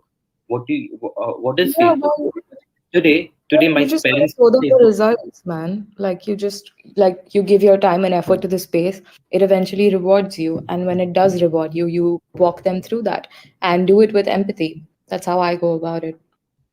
right, right. So basically, there's a deterioration for new technologies, and it has been there in past in our kind of world. But slowly, people adapt it, and the point is that people will adapt it sooner or later. My objective is somewhat, if people can adapt it a little faster, maybe for me. That's it. We just gotta be patient, man. Yeah, I think so. Yeah. Thank you so much, Be Kashvi. patient and always do the right thing. Those are just my two main mottos. And I believe that if I keep doing that, then that's good enough for me. And for the people whom I care about, which is my immediate circle that I mentioned earlier. So it's you, then your family, then your friends, then your community, and then your country, and then the world. So yeah, Yeah, thank you so much. Thank you so much, and it's all all the best. you too. And thank you for all the kind words from earlier. Yeah. Well said. I think that's a great note to end on, Kashvi. Is there anything Well, yeah, that... Dino. We have one more up there. Dino came. Oh, I'm so sorry. I wasn't looking at the screen. Go ahead. Hello. G'day. Can you hear me? Yes. I can. Hello. How are Ah, you? g'day all. Hi, Kashvi. This is first time actually contributing to one of these online forums. So I just thought I'd step up, and after listening for the last half hour, just personally pass my thanks to you for sharing your thoughts. Of being of Indian ancestry, but obviously in a different part of the world. I'm from New Zealand. It's really nice to hear what you're doing and the way you're going about things, especially at a young age. Really, really inspirational, and it's a message I'll take to others in my family for sure. One thing that I'm actually just keen to get your thoughts on is World of Women is obviously a very a unique project, and is got a niche that's really important in today's society. I know that NFTs in general are very online. For me personally, I'm new to the space. I see what I do in the NFT world being very different. It's siloed away from my normal day-to-day life. I'm keen to find out, how do you actually see the stuff you do with World of Women and the NFT project? How do you actually see that translating into your day-to-day life in your community, in the how did that actually translate to delivering value to people within your community or within within real life? That's a very cool question. And it's something that I ask myself very often because I try to think about, like, I know that working with is a great impact for like the WoW community, but what does that mean for the NFT space as a whole? Yes, but how does the work I do translate into my personal ecosystem, right? And like I said earlier, the thing that is really cool for me is that it helps my IRL sort of friends and family get educated about the new things that are happening in the world and to keep up with the times in terms of how Web 2 is transitioning into Web 3. And it makes me happy when they like learn new things because I'm blessed to have an inner circle that is just naturally curious about things and wants to like educate themselves more and be better around it. So yeah, sharing actual alpha with IRL people is something that I enjoy doing, and it's just great conversation to talk about because they find it so crazy that people are paying stuff for JPEGs, but they're also not closed off to the idea of it. So yeah, one by one onboarding people, and I also like this is not NFT related per se, but it's nice for them to sort of see that my web 2 skills and or doing like all of that hard work, it does eventually pay off. So in a way, like setting a bit of an example for those who are a little younger in my family and stuff means a bunch to me. So yeah. Right. Yeah, and once again, well done. Yeah, I think just listening to you today is just been very enlightening. So thanks for sharing the insights. Thank you as well. I appreciate you coming onto the stage. I know that you mentioned earlier that you don't usually do this, so appreciate you coming up. That's really nice of you. Kash, one quick question. Are you going to be able to make it to VCon? Yeah, for sure. I'll be there. There's no restrictions. No, they don't restrict travel, thank fucking God.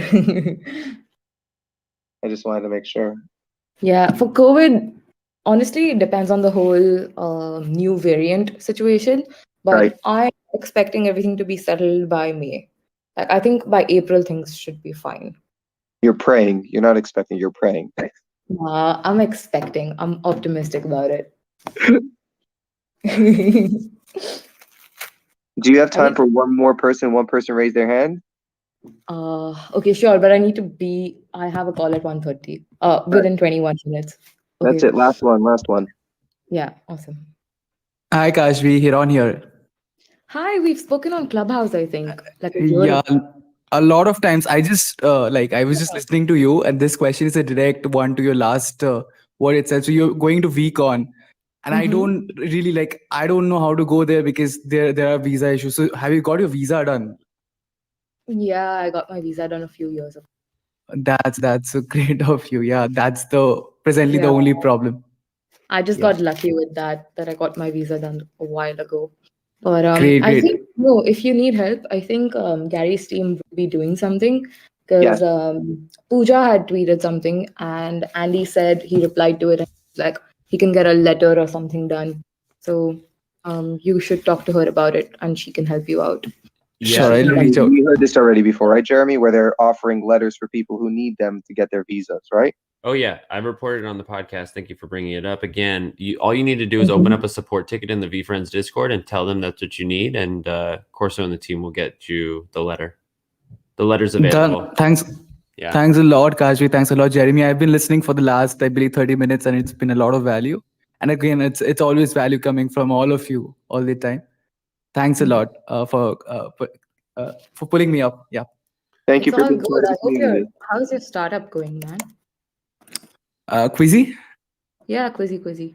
All's good, but again, we were talking about government. A lot of things like China and all that came into the equation. A lot of things happened last year which shouldn't have happened. But yeah, all good. Still working on it. Kashvi, you want to do a Quizzy plug? I'm not. I don't have like a very good rundown on what a startup is, so I'm not gonna do a plug. And also, I think I'm done with plugs for like this month.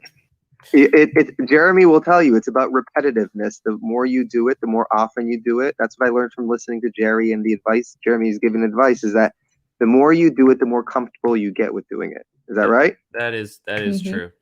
Kashvi, as you leave, I wonder if you would give us a moment of affirmation. What are the top 3 projects that you personally hope to collaborate with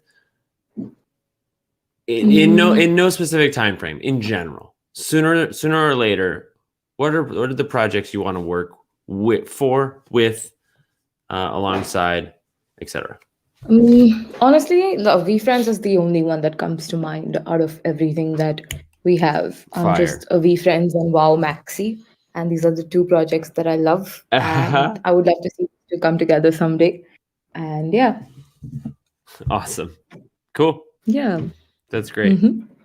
We are so grateful that you stuck around. I know this went a lot longer than we planned, and we love you so much. It was such I think, as the audience has shown, like a lot of value here discussing these topics. And so I'll give you the last word if there's anything you want to share, or how can we support you, or how can we provide you some value now? Awesome. I just wanted to say that I appreciate you guys asking me and bearing with my lack of responsiveness to make this happen. I'm so happy that we did it. It was tons of thoughtful questions, which makes me even more bullish about the community and the VFam in general. The only way that you can provide value to me per se is by realizing the responsibility that you have as someone who's early to NFTs, and by onboarding people in a thoughtful manner to this space, and to just like support projects that actually matter to you. Don't give in to rubbish, and like protect your I would say protect yourself against scams, and just that's all. Just have fun, and that's enough for me. Feel free to join the World of Women's Discord server if you'd like to know more about the community. If you don't want to, that's all right as well. But if you want to stop by and say hi from the VFam, that would be awesome. But apart from that, like just keep having fun with NFTs in a careful way, and keep onboarding people into the space. Amazing. Awesome. Thank you so much, Kashvi. We'll see you Awesome. at the Thank you next so one. much, everyone on the stage. Thank you for having me. Thank you, Sven, for that beautiful new PFP/POAP. I really appreciate it. Yeah, I can't wait to see you rock it. I'll post it here. You're welcome, Kashvi. I don't know if you saw It was so much fun creating it. I just posted it in the voice Thank channels text you. if you want to save it, Kashvi. I don't know if you already got the image, but there it is. Where? In the voice channels text in the live chat. I just Oh, posted yeah. it. So I got you it. can Thank you so save it. much. I'm gonna right-click save this. Yeah, grab it. Awesome. If anyone else has, I really gotta run. But if you guys have any questions for me, just feel free to DM me on Twitter, not on Discord, because I realize that I get very overwhelmed when there's too many messages on Discord, and I've closed DMs here now. But feel free to like just reach out on Twitter and then chat. Awesome. Awesome. All right, guys, gotta run. But thank you again for having me. This was lovely. Thank you All right, so much. Cool. Bye-bye. Bye. Bye. That was fantastic. That was such It was. a good AMA. She's just one of my favorite people in the space. Did you close the POAP yet? And if not, Yes, did you do? the POAP is closed. Oh, you didn't do your little thing. Okay, hold on.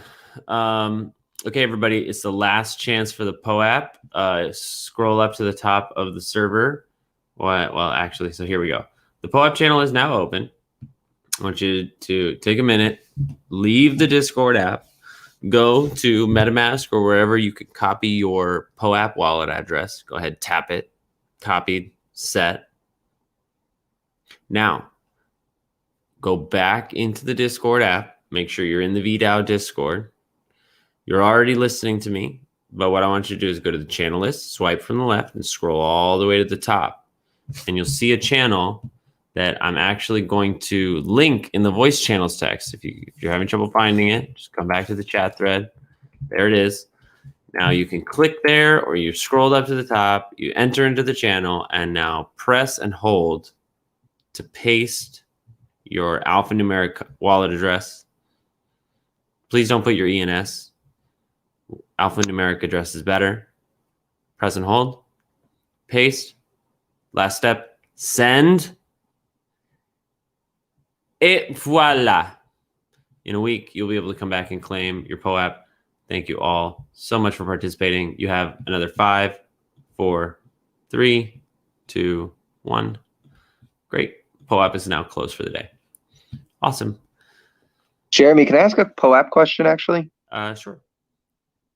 When, for instance, let's just say that we have 5 POAPs that we're waiting for. If Yes. we gave the wallet for all of them, when you plug in the wallet, will it suck in 5 in one shot?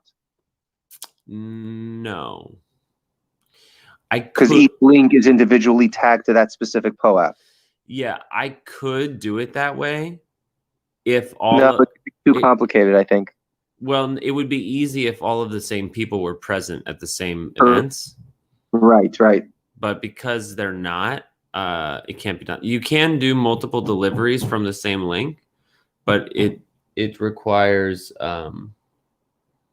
it requires the same addresses to be claimed. So like for example, we can do that with the purchase number 2 and 3 POAPs, right? We can just whitelist everybody or authorize everybody. But we can't do it for the AMAs because there's too much variety. That makes sense? Yes, 100%. By the way, all the POAPs are now made. I'm just waiting for myself to finish the delivery links. And I had to make a couple adjustments to the art. So every POAP except for Kashvi has been made, and the delivery should be done. Hopefully later tonight I'll get to it.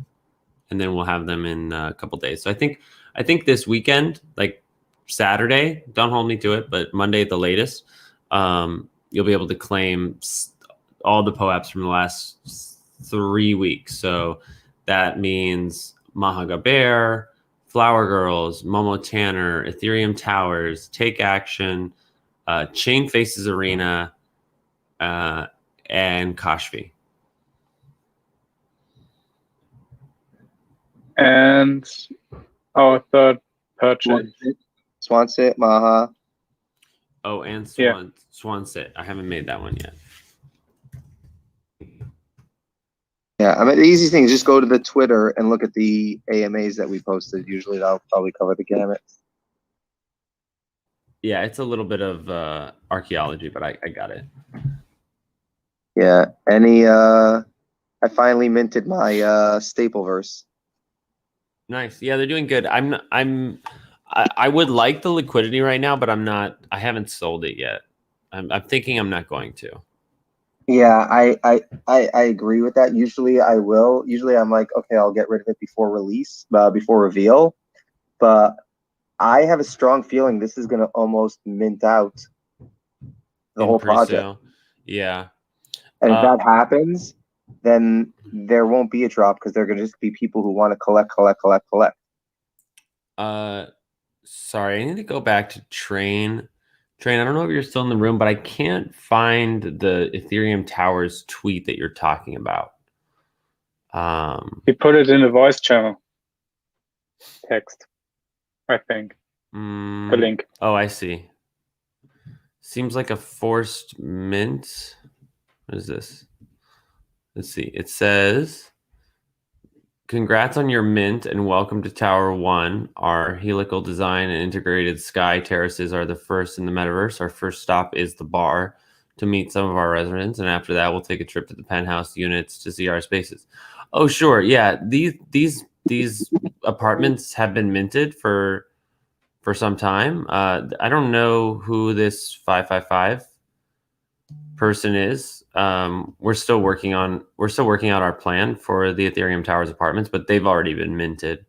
So this is maybe just somebody who noticed. This is just somebody, I guess, going through the Ethereum Towers Twitter and congratulating us on the mint, and I guess welcoming us to the community. I don't know if this is really a thing. I don't think you can visit the bar and whatnot yet, right? All right, Jeremy, I gotta run. Thank you again, Jeremy, for always being so great. I think you know what? If you bring Truth and VeeDizzle up, I think they have this good thing going about keeping the crowd going after everybody goes. Hey. Sure thing. Hey, I was gonna speak on Ethereum towers really quickly for you. Sure. Can you guys hear me? Yeah, we can hear you, Train. So that was a mix-up in the chat. That person was trying to respond to me, and I tried to clear it up and let them know that's not what I was referring to avoid the whole chat thing going on. But yeah, that's okay. I'm just catching up on the chat. I was in. Yeah, there was a teaser, a collab teaser tweet that went out. Yeah, but I couldn't post anything. Oh, I see. Yeah, it's for World of Women. Yes, correct. I saw that. Oh, I see. So you wanted Kashvi to comment on the WoW collaboration. Correct. Got it. Yeah. Not even like released yet, technically. Yeah. I mean, they tweeted it out. But did they tweet it out already? Yeah, they did. I mean, they tweeted it in an emoji. They tweeted a hint. Oh, okay. Well, I guess everybody knows what that means, huh? Yeah, it's pretty obvious.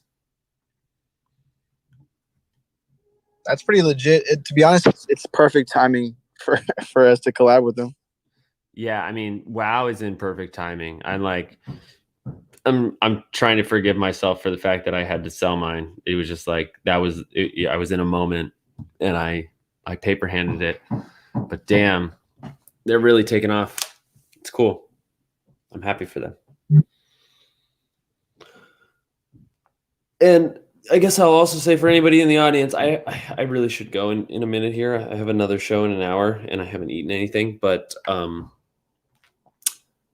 if you're watching, if you miss VeeFriends, if you're watching World of Women take off, if you were going to get into Women in Weapons and now it just did a 5X, or, you know, hindsight is 2020. And I just want to encourage everybody to believe, because it's true, that these two things, the market almost always comes back. Like we saw this with World of Women. They went up to 4 and they were back at 2 for a while. And now they've gone up their next leg. If you find a project you're interested in, there's usually a chance to get in if you're patient enough at a more reasonable price.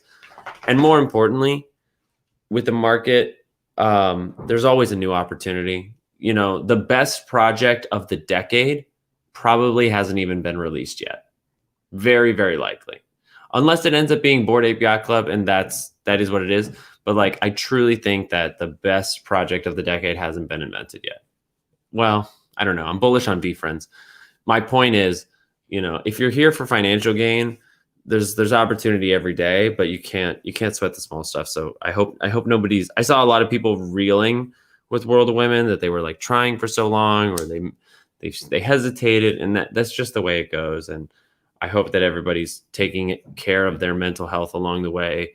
I know that move is life-changing money for people, and so it can get pretty difficult to cope. And so just want to put it out there. There is another opportunity, and every single day.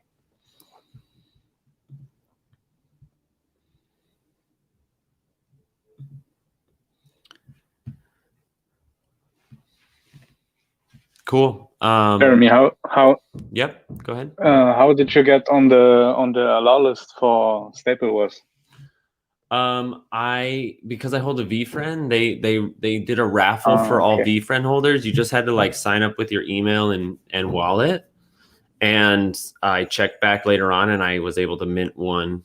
So I minted it last night. You know, I can see it doing it, that whole pre-reveal hype, post-reveal drop situation. But you know, he's one of the first people I got introduced to through VeeFriends because of the Stable Pigeon collab. Like I wasn't aware of him before that. And I don't know what the supply is, like the total supply. I think it's probably 10K. But I don't know. I've just got a good feeling. Also, I know it's based around like New York City food, and living in New York City, I feel like I feel like I should hold on to this. So I'm gonna hold on to it for a while.